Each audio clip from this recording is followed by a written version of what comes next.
Welcome to this special segment of the podcast where we turn our signature travel blog posts into quick listen episodes because we know high achievers like you don't always have time to scroll, but you do make time to reset.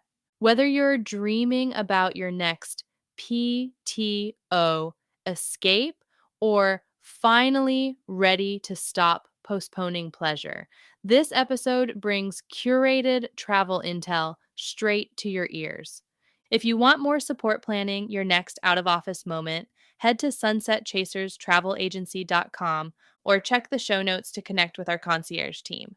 Now, let's dive in. Do you need a passport for an Alaskan cruise? Find out here. Are you wondering if you need a passport for that Dream Alaska cruise you've been planning? As different cruise lines have varying requirements, this is a common question among cruise passengers, and the answer depends on your itinerary and specific U.S. port of departure. If your cruise ship starts and ends at the same U.S. departure port, closed loop sailing, American citizens typically don't need a valid U.S. passport. However, proper documentation becomes essential if your itinerary involves any ports of call in a foreign country like British Columbia, or if you're planning shore excursions in Canada. Even if you're considering requiring an emergency evacuation or facing an unexpected medical air evacuation, having a passport book or card can save you considerable stress. Under the Western Hemisphere Travel Initiative and U.S. Customs and Border Protection regulations, it's crucial to have appropriate documentation. I've taken a closed loop Alaska cruise myself during the Alaska cruise season, and trust me, having comprehensive travel insurance and proper documentation gave me peace of mind. With so much natural beauty to explore, from Glacier Bay to exciting activities like dog sledding near White Pass, it's always better to be prepared for any unexpected changes in your travel plans. Understanding cruise travel documents for United States citizens. For U.S. citizens, documentation requirements vary depending on your cruise itinerary. Here's what you need to know about passport cruises and the following proof of citizenship options. Passport requirements for Alaskan cruises. If you're departing from popular cruise port locations like Seattle, San Diego, Los Angeles, or Long Beach on a closed loop sailing, you generally won't need a passport. Instead, you can travel abroad with a government issued ID and specific documents that prove citizenship, such as a hospital certificate, baptismal papers, or a consular birth report.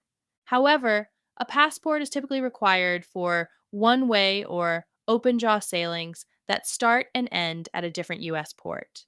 Your passport book must be valid for at least 6 months beyond your return date, mainly if you visit any foreign ports. Closed loop cruise considerations. Closed loop cruises offer convenience because they start and end at the same port, simplifying documentation requirements under the Passenger Cruel Services Act.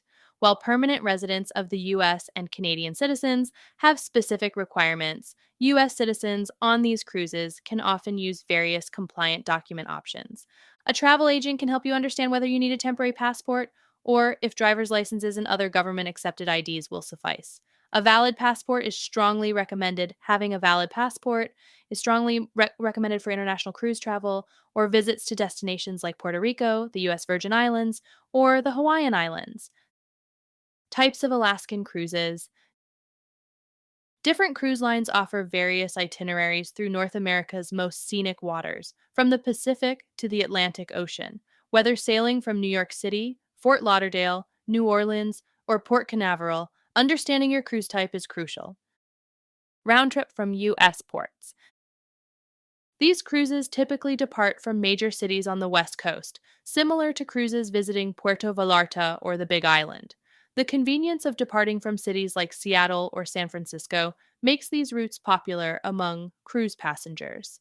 By starting and ending at the same U.S. borders, these closed-loop cruises may require only essential documentation, like a naturalization certificate for U.S. citizens. However, it is wise to verify requirements with different cruise lines, particularly Royal Caribbean cruises, as policies can vary. One-way cruises and foreign ports of call. One-way cruises and sailings usually begin in one location, such as Vancouver, and end in another. These itineraries, popular during the peak New England cruise season, often require more comprehensive documentation, especially for foreign citizens. Travel documentation for non US citizens. If you're a foreign citizen planning an Alaskan cruise, you'll need some key documents handy. First and foremost, a valid, unexpired passport is essential for any international cruise. Make sure it's valid for at least 6 months beyond the end of your trip, as this is a standard requirement for crossing U.S. borders. Some nationalities may need a multiple entry visa, especially when visiting ports of call in different countries across North America. I always recommend checking with the relevant consulates or embassies of the countries you visit, including U.S. Customs and Border Protection. This helps ensure you have all the required paperwork for the cruise port and any shore excursions you plan. Here's a quick checklist for foreign citizens: valid passport, unexpired, and valid at least 6 months from cruise end, multiple entry visas if needed, travel insurance with emergency evacuation coverage, any other specific travel documents required by the countries on your cruise itinerary. If you're unsure, contact the cruise line or work with a travel agent to understand the specific documentation requirements. Different cruise lines may have additional rules, mainly if the itinerary includes stops in multiple countries like British Columbia or the U.S. Virgin Islands. Always double check just to be safe. Cruise lines like Royal Caribbean Cruises provide detailed information on their websites. They outline the necessary documentation for cruise passengers and even have updates on any changes in government enforcement policies. So before you pack your bags, ensure you have all your travel documents ready. Proper documentation ensures you're prepared in an emergency and can enjoy exploring so much natural beauty without any hassle. Copy. Preparing for your Alaskan cruise. When preparing for your journey through waters teeming with natural beauty, ensuring you have proper documentation is as important as packing for the weather. Having a passport book can be invaluable in case of an emergency that requires evacuation from a foreign country.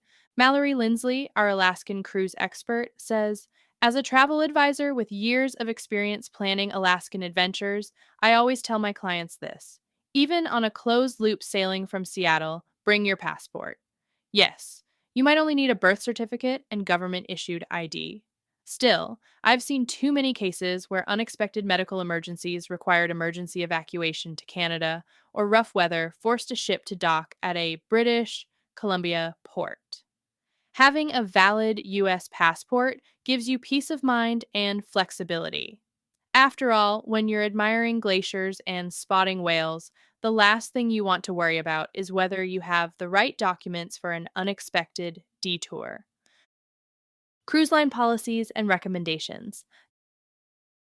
Different cruise lines have varying policies regarding documentation requirements. While closed loop cruises offer some flexibility, most cruise lines strongly recommend carrying a passport, especially for international cruise itineraries visiting places like British Columbia.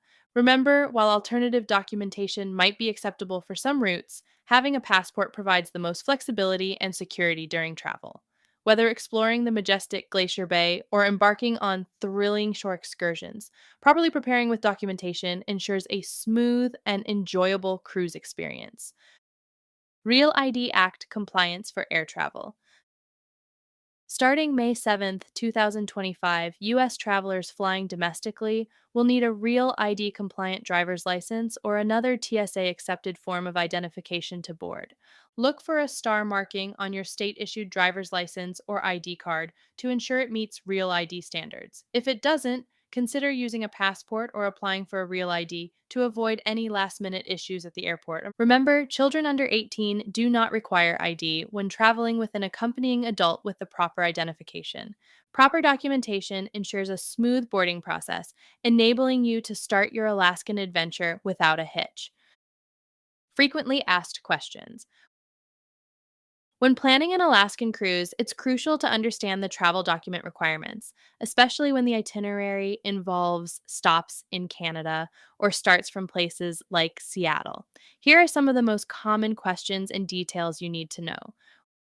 What travel documents are required for an Alaska cruise? For closed loop cruises starting and ending in the same U.S. port, a government issued photo ID and a birth certificate are often sufficient for U.S. citizens.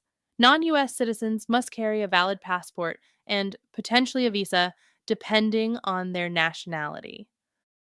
Do I need a passport to go to Alaska from Seattle? If your cruise from Seattle to Alaska is closed loop, you generally don't need a passport. A government issued photo ID and a birth certificate will be adequate. However, having a passport can simplify various processes and is highly recommended for convenience. Do I need a passport if my cruise stops in Canada? Yes, if your Alaskan cruise includes a stop in Canada, travelers must have a valid passport.